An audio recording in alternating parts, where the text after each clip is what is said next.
Luiz Vanderlei Gazotto, sou professor da Unipar, advogado, residente na cidade de Itapira, norte do Paraná. Sou procurador da República aposentado, exerci a atividade por 24 anos, fui juiz de direito, oficial da Polícia Militar e esse curso está sendo gravado principalmente por causa da epidemia do coronavírus e se destina aos alunos da Unipar, do meu curso de Direito Penal 1. Mas, já que eu estou gravando para os meus alunos da Unipar, aproveito para disponibilizar essa aula sobre lei penal a todos. Bem, o tema é aplicação da lei penal. Quais são os assuntos que nós veremos neste tema? Falaremos sobre a competência legislativa, a quem compete dentro da Federação Brasileira legislar sobre direito penal. Falaremos sobre o princípio da anterioridade, que distingue bastante a lei penal das demais. A lei penal no tempo, algumas questões, por exemplo, o réu pratica, o agente pratica um crime numa data e durante o processo muda a lei penal. Como é que fica essa situação? Falaremos que a lei penal brasileira se aplica basicamente aos crimes acontecidos, crimes e contravenções acontecidos no país, no território nacional, mas falaremos também que a lei penal brasileira colhe alguns crimes praticados no estrangeiro, excepcionalmente. Falaremos das sentenças penais estrangeiras, se elas podem ser cumpridas aqui ou não, e explicaremos também como é que se faz a contagem dos prazos penais, distinguindo-os relativamente aos prazos. Então, começando pela competência legislativa. Durante uma certa época na história do país, começando a pensar do Brasil, já independente de Portugal, a partir de 1822, houve, na verdade, depois da proclamação da República, os estados brasileiros eles puderam legislar sobre direito processual penal. Cada estado do país podia ter um código de processo penal. Vários estados do país estabeleceram seus próprios códigos, como o estado de São Paulo, por exemplo, e outros continuaram seguindo o Código de Processo antigo, que era o do Império, de 1832. Mas isso não durou muito. Logo, os estados não puderam mais legislar sobre processo penal e desde 1940 nós temos um processo penal, desde 1941 nós temos um Código de Processo Penal único para o Brasil todo. Quanto às leis penais, daqui a pouco nós vamos explicar que há uma distinção ontológica entre leis penais e leis processuais penais. Basicamente, as leis penais tratam de crimes e penas e as leis processuais penais tratam de como que o processo penal se desenvolve. Bem na essência, posteriormente nós vamos esmiuçar isso aí. Bom, é fato que, ao contrário do que eu disse antes, eu disse que os estados puderam legislar sobre processo penal durante uma época, mas os estados nunca puderam legislar sobre direito penal. E é o que acontece na atualidade. Então, a nossa Constituição Federal estabelece no artigo 22, inciso 1º, que compete à União legislar privativamente sobre direito penal. Então, esta é a regra. Existe uma possibilidade de exceção. Na Constituição Federal, artigo 22, parágrafo único, se estabelece que a União, por meio do Congresso Nacional, o Congresso Nacional sempre decide por meios de leis ou decretos legislativos, mas nesse caso seria por lei complementar, a União poderia delegar aos estados do Brasil a possibilidade da criação de leis penais estaduais que valeriam, obviamente, apenas no âmbito territorial dos estados, para atender peculiaridades que pudessem acontecer. Por exemplo, em Rondônia, o corte da castanheira prejudica o extrativismo dessa planta, dessa árvore.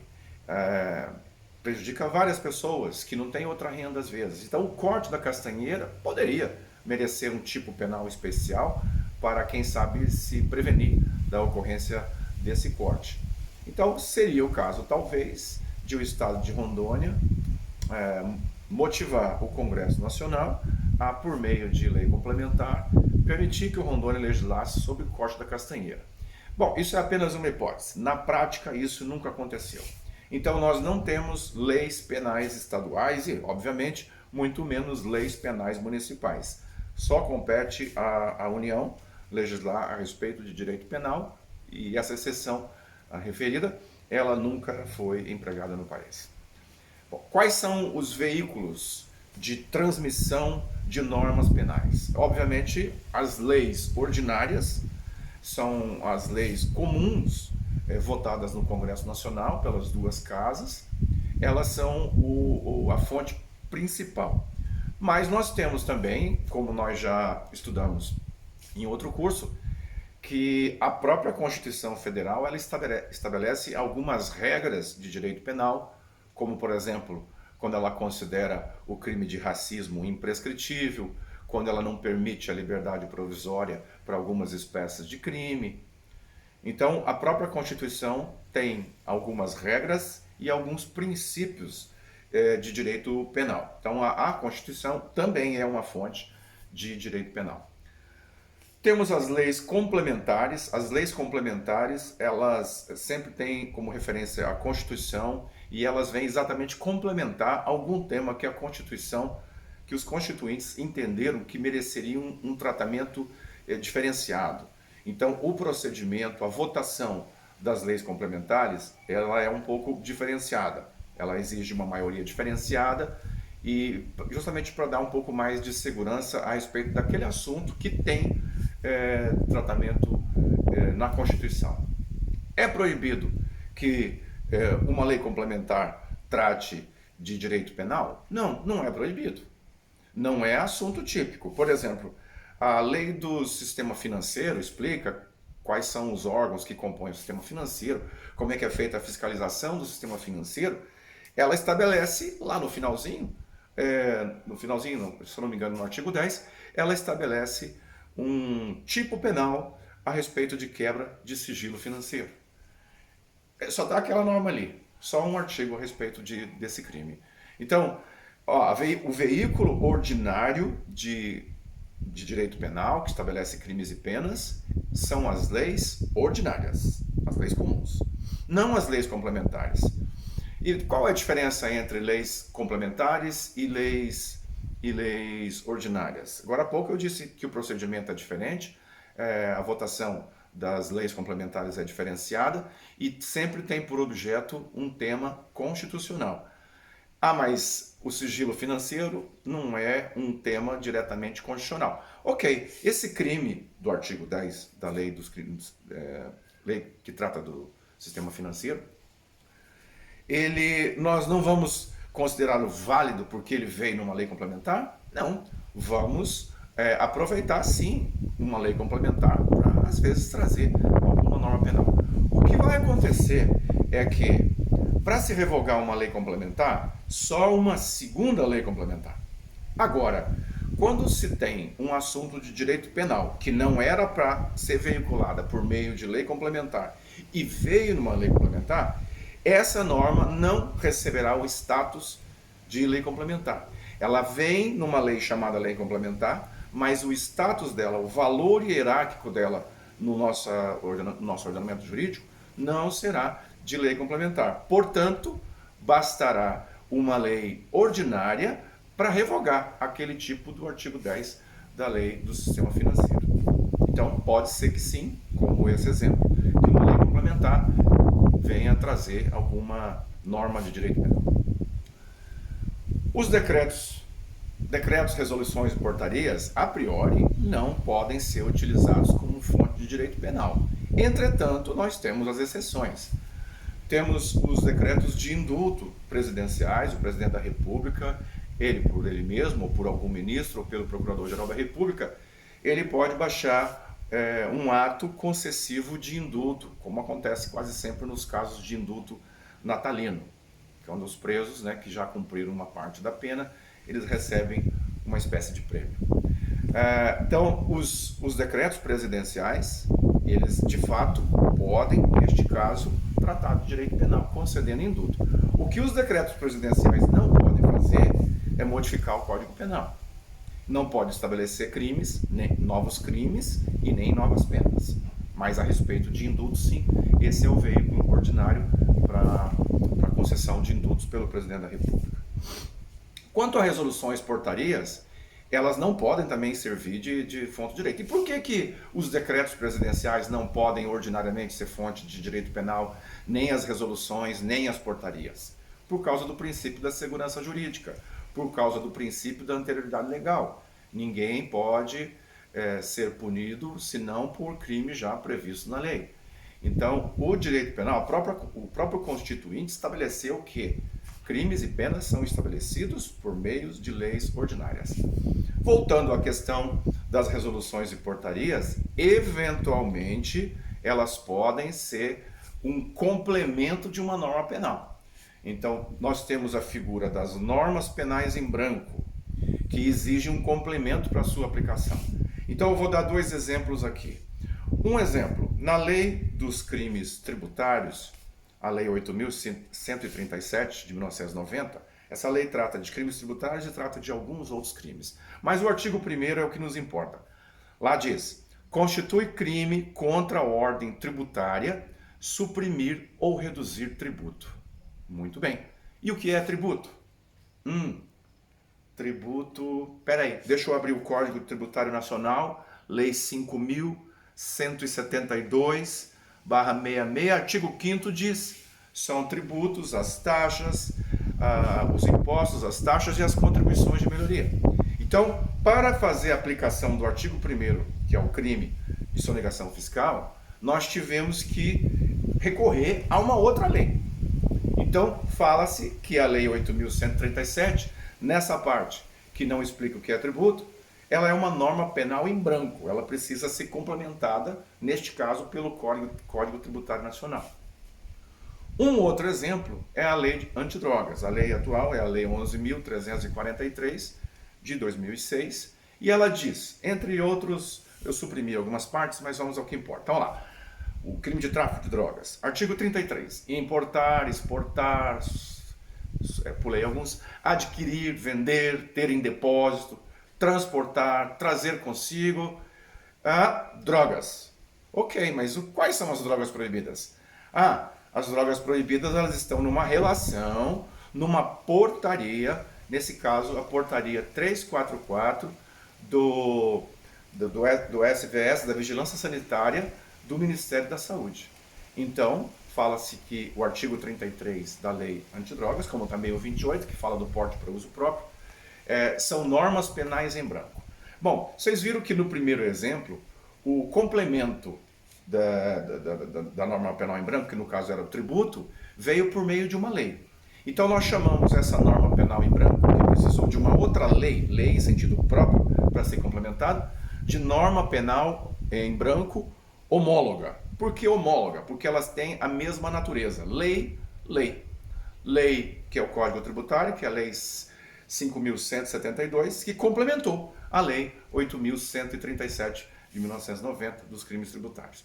No exemplo das drogas, nós temos a lei que prescreve o tipo penal, que é o artigo 33 da Lei 11.343, e temos uma portaria. Agora não é mais lei, é lei e portaria. Chamamos essa norma penal, que exige não uma lei, mas uma portaria para complementar, de norma penal em branco heteróloga. Ok? Bom, vamos então entrar no assunto, lei penal no tempo, no espaço, etc. Aplicação temporal da lei penal, princípio da anterioridade. Já vimos isso em outra aula. A Constituição Federal, no artigo 5º, inciso 39, diz: não há crime sem lei anterior que o defina, nem pena sem prévia cominação legal. O artigo 1º do Código Penal diz mais ou menos a mesma coisa, então não há nem o que explicar. Bem, o que quer dizer esse dispositivo? Quer dizer que se o indivíduo pratica uma conduta hoje, uma conduta que prejudica alguém, mas aquela conduta não está prevista na lei como crime ou como contravenção, surgindo uma lei nova que criminaliza aquela conduta não pode colher essa situação anterior. Então, a regra é, ao se analisar se uma conduta conduta é típica de crime, se ela se enquadra em um tipo penal, eu tenho que aplicar a lei vigente naquela data. E é no momento da ação, e não no momento do resultado do crime, conforme nós vamos ver também daqui a pouco. Bem, esse artigo eu acho que não há muita dificuldade para compreensão. Vamos para a próxima questão. Aqui é o outro lado da moeda. Princípio da retroatividade da norma penal mais benigna. Uma lei, quando ela é revogada por outra, disse que ela perdeu a vigência. Entretanto, em direito penal, quando o indivíduo pratica um crime e estando valendo uma lei, é esta lei que deve ser aplicada para ele. Se posteriormente a lei mudar, se essa lei nova for mais benéfica a ele, aí essa lei pode ser aplicada ao caso anterior. Agora, se a lei for pior para ele, se a lei for maléfica ao interesse do réu, aí ela não pode ser aplicada. A lei nova, mantém-se a lei velha. Então vamos fazer a leitura do artigo 2º do Código Penal. Bem, vocês já devem ter percebido que se eu não colocar a fonte, qual é o código, se é Código Penal ou Constituição, é porque é Código Penal. Então, vamos lá. Artigo 2º do Código Penal. Ninguém pode ser punido por fato que lei posterior deixa de considerar crime. Essa situação se chama abolitio criminis, ou abolitio criminis em latim. Então, a conduta é típica hoje, é crime ou contravenção, e deixa de ser. Nós tivemos alguns exemplos há alguns anos, nós tivemos alguns crimes sexuais e contra a família, como, por exemplo, o crime de adultério. O crime de adultério deixou de ser típico já há alguns anos. Quem estava respondendo a processo penal pelo crime de adultério, obviamente que o processo não poderia prosseguir. Quem estava cumprindo pena pelo crime de adultério, a pena seria interrompida, ela seria extinta. Então, chamamos isso de abolitio criminis, quando a conduta deixa de ser típica no nosso sistema. O tema que eu desenvolvi na minha tese é sobre como que as leis penais brasileiras elas vêm sendo produzidas em massa. Nós constatamos lá que de 1940 para cá existe uma espiral crescente no sentido de criminalizar mais condutas, de aumentar as penas. Então, são poucos os exemplos de abolitio criminis e de diminuição de penas também. Mas, enfim, nós temos esse de adultério, temos também aquele crime, aquela contravenção penal das cartomantes. Antes havia essa proibição, hoje já não existe mais a contravenção penal. Bom, vamos ler agora o parágrafo único, que é um complemento, né, do artigo 2º do caput. A lei posterior que de qualquer modo favoreceu a gente, aplica-se aos fatos anteriores, ainda que decididos por sentença condenatória transitada em julgado. Então, se o indivíduo já foi condenado e está cumprindo pena, não importa, já teve sentença, não importa. Haverá a extinção da punibilidade e efeitos criminais, os efeitos penais da sentença condenatória, eles serão eliminados. Caso o tipo penal não seja eliminado do sistema, mas haja uma diminuição da pena, por exemplo, as penas antigas, elas têm que ser readequadas. Então vamos dar um exemplo. Hoje alguém pratica um crime que é punido com a pena de 5 a 10 anos de reclusão. Aí ele é punido a 5, a pena mínima que é praticamente usual no sistema. Se o juiz não tem por que aumentar a pena, ele tem que ficar no mínimo. Essa é a lógica do sistema. Então, que fique nos 5 anos. Aí vem uma lei posterior e diminui a pena do tipo penal de 5 a 10 para 3 a 6. Nesse caso, o juiz da execução penal, ele tem que fazer uma readequação da pena antiga para a situação nova. Talvez, nesse caso, possivelmente venha até a ganhar a soltura. Ok? Princípio da retroatividade, quer dizer, vai ser aplicada por um crime que já aconteceu, da norma penal mais benigna. Leis excepcionais e leis temporárias. O que são essas leis? Uma lei excepcional é uma lei que veio especialmente para evitar condutas indesejadas em ocasião de algum problema que a sociedade está vivendo, como, por incrível que pareça, nessa época que está sendo gravado esse vídeo, nós temos a epidemia mundial do coronavírus. Vem uma lei e, por exemplo criminaliza a cobrança excessiva por produtos básicos, como de alimentação, comida, etc. Então, esta lei, ela vai valer durante o tempo da epidemia. Então, aí o governo pode... Se o governo estipular um prazo certo, essa lei vai valer por 1 ano, aí ela não vai ser chamada de lei excepcional, ela vai ser chamada de temporária. Quando a lei tem o prazo certo de validade, 1 ano, 2 anos, 3 anos, aí essa lei é chamada de excepcional. E, bom, quais são os casos então? Perdão. Se a lei tem um prazo certo, ela é chamada de temporária. Se ela não tem um prazo certo, mas ela está vinculada a um evento, tipo uma guerra, uma epidemia, ou uma Copa do Mundo, pronto, lembrei. O exemplo da Copa do Mundo, houve várias condutas consideradas típicas, por exemplo, a conduta do cambista, o indivíduo que compra o ingresso e depois vende mais caro. Essa conduta foi criminalizada só durante a Copa do Mundo, ou não estou certo, se foi durante as Olimpíadas, ok? Mas o exemplo é esse, não tem muita importância se foi para um evento ou para o outro.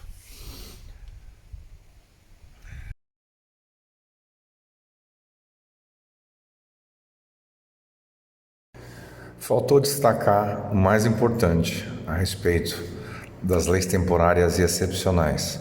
Mesmo quando elas perdem a vigência, porque acabou o evento para o qual a lei excepcional foi criada, ou quando já encerrou o tempo dela, no caso das leis temporárias, mesmo assim, elas continuam sendo aplicadas para quem praticou o crime durante aquela situação excepcional ou temporária.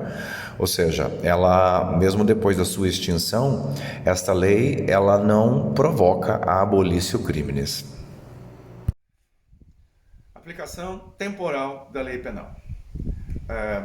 Poderia haver uma dúvida nos casos de crimes materiais. O crime material é um crime que a ação, no tempo, ela se distingue do resultado. Então, alguém dá um tiro numa pessoa com a intenção de matar, e essa pessoa vai parar no hospital e morre dali a 5 dias. Então, esse crime de homicídio é um crime material. Um crime material é aquele que há um intervalo de tempo entre a ação e o resultado. É diferente, por exemplo, do crime de estupro. Ao mesmo tempo que o agente está estuprando a vítima está sendo estuprada. Então não existe tempo distinguindo a ação do resultado. Pois bem, imagine nessa situação de que, voltando à questão do homicídio, imagina a questão do indivíduo dar o tiro na pessoa com a intenção de matar num dia e a vítima morrer dali a 5 dias, sendo que no intervalo entre a ação e o resultado surgiu uma lei penal nova. E daí? Qual lei que vai ser aplicada? Bom, a lei que vai ser aplicada é a que estava valendo no momento da ação. É ela que tem que ser aplicada. Entretanto, se a lei posterior ela for mais benéfica, pelo outro princípio, pelo princípio da aplicação da lei mais benéfica, vai ser aplicada ao caso concreto. Ok? Tem mais 2 questões aí. A questão da continuidade delitiva e dos crimes permanentes. Continuidade delitiva é o chamado crime continuado do Código Penal, artigo 71, nós vamos estudar isso posteriormente. Na verdade, o crime continuado não é um crime continuado. Parece algo sem pé nem cabeça, mas é assim mesmo. O que o Código Penal chama de crime continuado, na verdade, é uma sequência de crimes. Então, um indivíduo entra numa sala de aula armado e dispara contra 5 pessoas, como acontece volta e meia aí nos Estados Unidos, na Europa. Nesse caso, houve uma sequência de 5 homicídios. A notícia vai ser, houve um homicídio múltiplo lá na faculdade e tal. Mas, na verdade, tecnicamente, são 5 homicídios. 5 homicídios praticados, um tendo uma ligação temporal, circunstancial, modo de execução similar, etc. Para evitar penas muito excessivas, o legislador vai entender essa sequência de 5 crimes como que se fosse uma coisa só. Aí ele pega a pena de um só dos crimes e aumenta lá de um sexto até 2/3, se não me engano. Mas esse percentual aí, por enquanto, essa fração, por enquanto, não é importante. Mas, enfim, pega-se a pena de um crime só e aumenta-se de um tanto lá, que o artigo 71 prescreve, salvo engano, de 1/3 a 2/3. Bem, como é que fica se o indivíduo pratica uma sequência criminosa das 11h55 da noite para 1 da manhã? E à meia-noite entra em vigor uma nova lei penal. Aplica-se a lei penal mais antiga ou aplica-se a lei penal mais nova? Bem, se o indivíduo pratica pelo menos um crime já na vigência da lei nova, aplica-se a lei nova. Aqui é exceção, hein? Fica ligado. Se o indivíduo pratica uma série de crimes ligados, que vão ser tidos como continuidade delitiva, e alguns deles, ou pelo menos um deles, praticado já na vigência da lei nova, 00:05, por exemplo, vai ser aplicada a lei nova, ainda que mais grave. Uma situação semelhante é a próxima nos crimes permanentes. Crime permanente é aquele cuja execução vai se prolongando no tempo, como por exemplo quando alguém guarda a droga em casa. Para efeitos de processo penal tem uma relevância isso, porque o flagrante delito ele ocorre. Se alguém guarda droga em casa por 5 anos, ele está por 5 anos ele está em flagrante delito. E a polícia pode, sem mandado judicial, entrar na residência e efetuar a prisão do indivíduo. Bem, como é que fica a questão nos crimes permanentes quando o indivíduo adquire a droga, guarda a droga em casa em uma época e continua guardando a droga ao longo do tempo, surge uma lei nova e ele continua guardando droga? Bem, é o mesmo raciocínio da continuidade delitiva. Se ele pratica pelo menos parte da conduta já na vigência da lei nova, ainda que essa lei nova seja mais gravosa, ela vai ser aplicada ao caso. Vamos falar agora sobre a analogia, se ela pode ser utilizada no direito penal ou não pode. Bom, o que é a analogia? A analogia é uma técnica de aplicação do direito para situações em que não há regulamentação específica. Então nós pegamos uma situação que não está regulada por lei, mas existe uma outra situação que é parecida com aquela primeira. Se essa segunda situação ela tem regulamentação e a primeira se parece com ela e não tem regulamentação, eu pego a regulamentação daquela e aplico a essa. Então vamos a um exemplo, num caso concreto. Lá no Código Civil, fala-se que, aonde se está estabelecendo quais são os princípios que devem reger os casamentos, nós temos no artigo 1566, inciso 3º, que os cônjuges, eles devem mútua assistência. Quer dizer, um está precisando da assistência do outro, seja financeira, seja física, essa assistência ela tem que ser prestada pelo cônjuge. Bem, e na união estável? Na união estável, bem, não sei, não tem regulamento. E aplico a união estável que não tem regulamentação. Isso se chama analogia.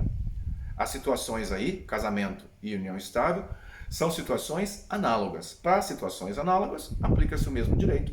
Isso é o que está em outras palavras escritas aí, nessa expressão em latim que eu mencionei no roteiro. Ubi idem ratio, ibi idem jus. Então, para o mesmo fundamento, o mesmo direito. Mesma situação, o mesmo direito. Ok. Em direito penal, a analogia é permitida? Analogia em direito penal é permitida se não piorar a situação do réu. Se piorar, ela é proibida. Então vamos a um exemplo. Nós temos o crime de bigamia, artigo 235 do Código Penal. Bigamia é contrair casamento quem já é casado. Então são 2 casamentos. Casamento no sentido estrito aí. Aí pergunta-se, alguém que já está casado e depois entra em união estável, numa segunda relação, pratica o crime de bigamia, aí, se nós fôssemos usar aquela analogia que nós usamos do Código Civil para fins cíveis, aqui seria considerado bigamia também o crime. Só que isso não é permitido. não se admite o uso da analogia para piorar a situação do réu. Nós temos, isso é pacífico, a questão da bigamia é pacífico, não se equipara a união estável para fim de tipificação do delito de bigamia. Tem que ser casamento 1 e casamento 2. Uma questão é meio perturbante agora, e ainda não foi decidida no Supremo, é a respeito do feminicídio, quando se caracteriza o feminicídio, que é uma espécie de homicídio qualificado, relativamente à vítima não efetivamente mulher, mas sim, por exemplo, um transexual. Bem, já existem algumas decisões, por exemplo, do Tribunal de Justiça do Distrito Federal, no sentido que sim, é possível aí essa analogia. O Supremo, para outras finalidades, admite essa analogia também, mas ainda não veio o posicionamento do Supremo, pelo menos no pleno do Supremo, Tribunal plenário, né, os 11 ministros, decidindo essa questão. Essa questão um dia ainda vai ser trazida. Se os princípios do direito penal forem obedecidos, isso não vai ser admitido, porque seria uma espécie de analogia e iria piorar a situação do réu. Seria uma analogia in malum partem, o que é proibido, é um dos princípios basilares, né, do direito penal. Poder-se entender que lei é lei e, enfim, não haveria subespécies, mas, como se sabe, há leis que têm um objeto de interesse do direito civil. Há leis que têm interesse de direito processual civil. E dentro do sistema penal também vale a mesma situação, né? Existem leis penais, existem leis processuais penais. Vale a pena se identificar se a lei é penal ou não? Tem importância prática isso? Como veremos, sim. Existe sim uma situação que o réu pode ser prejudicado se fizer uma aplicação errada. Ou seja, se você não conseguir identificar se uma lei é penal ou é processual penal, você pode se dar mal. Portanto, se liga aí. As normas penais basicamente regulam o direito de punir do Estado, o jus puniendi. O direito de punir, vocês sabem, é monopólio do Estado. Estado que eu digo, justiça por meio do sistema penal. Toda lei que o Congresso Nacional, por exemplo, tenta regular a pena, regular se uma conduta é típica ou não, esta lei terá natureza penal. Então ela serve principalmente para o objetivo principal, que é a repressão e a prevenção de delitos. Podemos resumir assim que as leis penais tratam de tipificação de delitos, de crimes e de penas. Mas daqui a pouco você vai ver que existem mais outros detalhes aí, muitos outros detalhes. Por outro lado, nós temos aí na tabelinha, no lado direito, as normas processuais, que explicam como que a justiça criminal, polícia, vai funcionar quando houver um inquérito policial, quando houver um processo, como é que vai ser a execução penal, coisas dessa natureza. Então, quais são os deveres e direitos das partes, etc. Agora, neste quadro, nós temos já um detalhamento. Né? Do lado esquerdo, nós temos as normas penais, do lado direito, as normas processuais. Então, esses temas da direita, como por exemplo, recursos, quais são os recursos? Os atos processuais, como são feitos? A citação do réu, a intimação das pessoas, como é que funciona o inquérito? Qual é o prazo do inquérito? Quais são as competências dos juízes, das justiças do Brasil? Tudo isso é assunto de direito processual penal. Do lado esquerdo nós temos a relação das normas quanto à natureza das normas penais. Então nós temos, repetindo, a tipificação de infrações, ou seja, as normas que estabelecem crimes e contravenções, elas são normas penais. As normas que estipulam excludentes de criminalidade. Uma excludente de criminalidade é uma permissão excepcional para se praticar um fato típico. É possível, é legal se matar alguém? Não. Mas se for em legítima defesa, isso é permitido, isso é uma exceção. Então a legítima defesa é uma das excludentes de criminalidade, como também o estado de necessidade, o exercício regular do direito e, para alguns, o estrito cumprimento do dever legal, mas eu tenho minhas reservas quanto a esse último tópico, outrora a gente vai desenvolver o tema. As excludentes de culpabilidade, como por exemplo a questão da insanidade mental, o erro de proibição, quando o indivíduo não sabe, o erro de proibição direto, quando o indivíduo não sabia que aquela conduta era crime.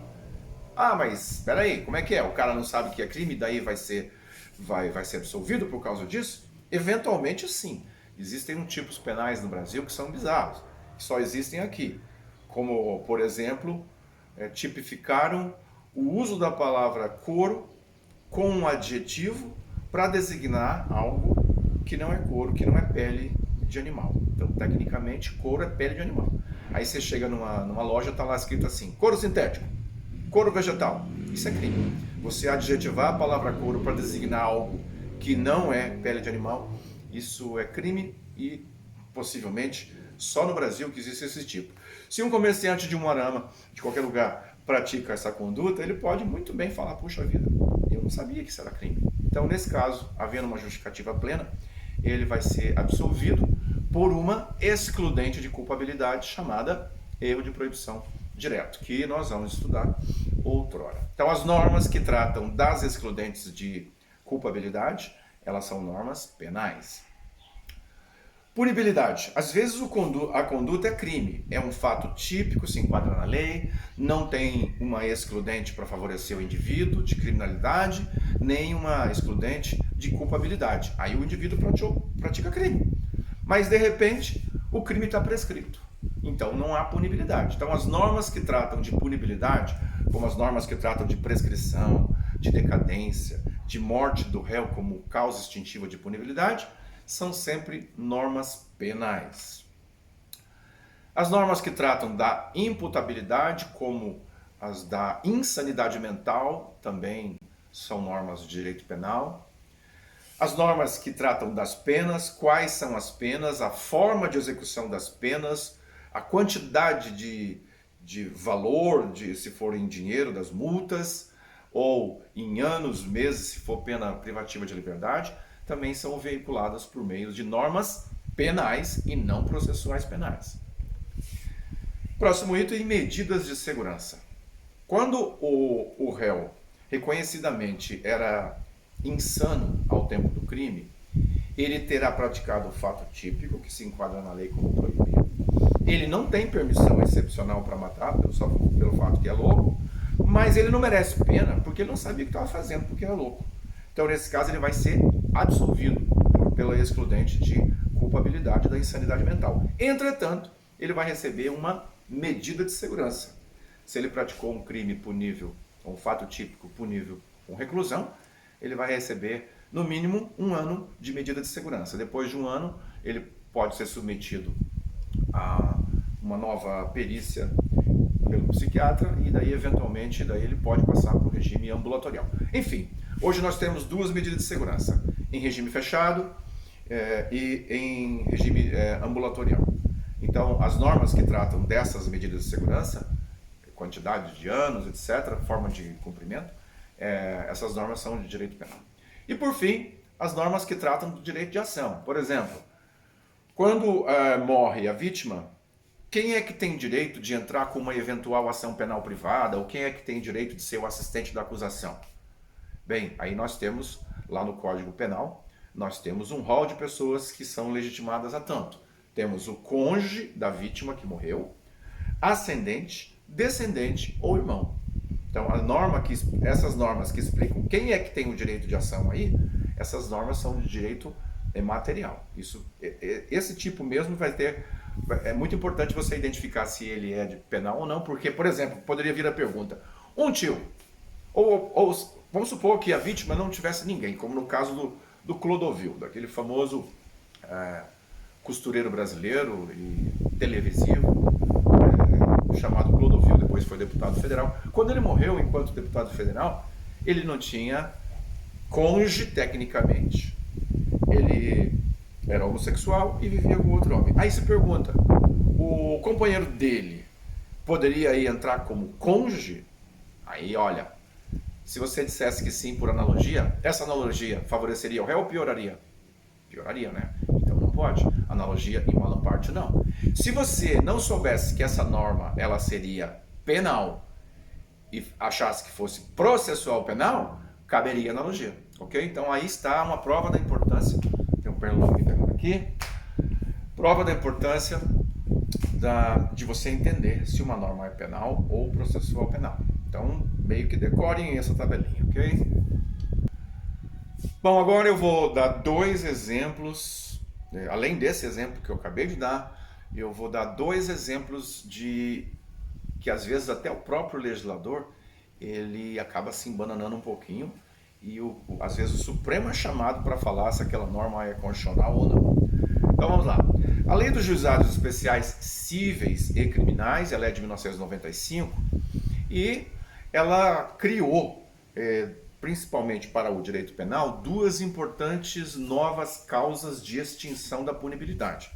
A transação penal para as infrações de menor potencial ofensivo, quando não há processo, o indivíduo paga a cesta básica, por exemplo, e o chamado sursis processual, quando o indivíduo fica, o processo ele é suspenso, sursis significa suspensão em francês, o processo é suspenso e durante um período, possivelmente 2 anos, de 2 a 4 anos, mas geralmente se atribui o tempo no mínimo, nos 2 anos.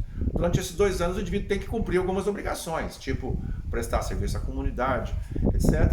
Se ele cumprir isso tudo, ele fica extinta a punibilidade, não vai ter mais processo, ele nunca mais pode ser chamado à justiça por causa da prática desse delito.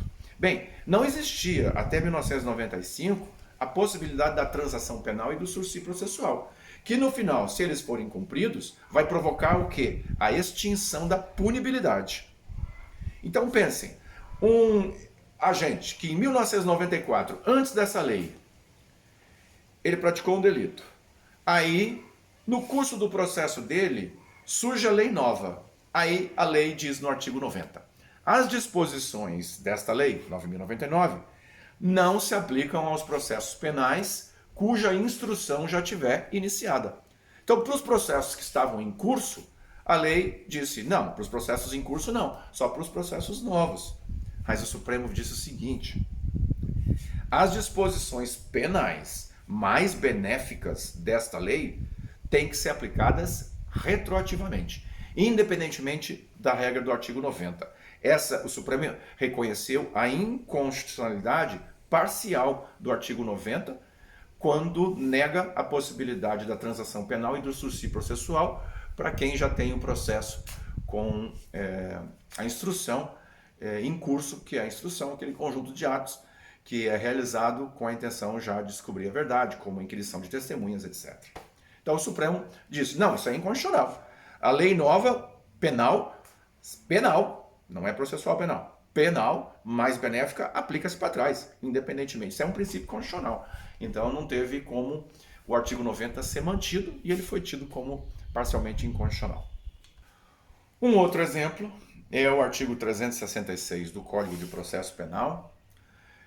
O réu, ordinariamente, ele é citado pessoalmente. O oficial de justiça vai na casa do indivíduo e vai dizer, olha, está aqui uma cópia da denúncia, você foi denunciado, o juiz recebeu a denúncia e foi aberto um processo e você vai responder esse processo agora. Você tem 10 dias para apresentar uma resposta prévia, vai ter que constituir advogado e é feito todos os alertas para ele. Se o oficial de justiça não encontra o réu, a polícia pode ser acionada para procurar, o procurador, o promotor de justiça vai acionar os sistemas, buscar alguns cadastros, buscar o cadastro do TRE, buscar o cadastro do INSS para ver se encontra o endereço do indivíduo. Mas, realizadas as diligências, não se encontrou o réu. Bem, aí o réu vai ser citado por edital. Então vai sair a publicação no Diário da Justiça, lá no corredor do fórum vai ficar um edital afixado por um tempo lá no mural, e daí, quase sempre, esses indivíduos citados por edital não comparecem, porque eles, na verdade, nem sabem da existência do processo, por esse motivo. Bem, como é que fica a situação hoje, desde 1996, para essas pessoas que são citadas por edital e não comparecem no processo? Diz o 366. Ficarão suspensos o processo, ou seja, paralisa-se o processo, e o curso do prazo prescricional. Aí vocês têm que se perguntar, antes, a lei antiga, o que falava? Que suspendia o prazo da prescrição? Você talvez não saiba, mas não. Originalmente o CPP, no caso de revelia do réu, quando ele era citado por edital e não comparecia, o processo seguia, mas o prazo de prescrição seguia também. E se o prazo de prescrição segue, isso é melhor ou é pior para o réu? É melhor, porque de repente ele fica sumido um tempo e daí o juiz vai ter que decretar a prescrição. E agora com essa mudança pela lei, essa lei de 96, ela melhorou ou piorou a situação do réu? Agora o prazo fica suspenso. Se o réu é citado por edital e não comparece, o prazo fica suspenso. Isso piora a situação do réu. Então eu me pergunto, se alguém praticou um crime em 1995, eu posso aplicar essa suspensão do prazo de prescrição para ele? Não, não posso. Por quê? Porque seria uma lei posterior penal, o crime é de 95. Então a lei de 96, a lei posterior, ela é pior, ela não se aplica retroativamente e ele vai ter direito de ser aplicada a regra revogada. É isso que se fala que a norma penal, ela é extrativa, ela vai além, às vezes ela não está nem em vigor mais, mas ela é aplicada, como nesse exemplo, o Código de 1900 de Processo Penal é de 1941, vai ser aplicado ao caso do crime que aconteceu em 95, ainda que estejamos em 1997, por exemplo, por causa desse princípio de que a lei nova não pode piorar a situação do réu.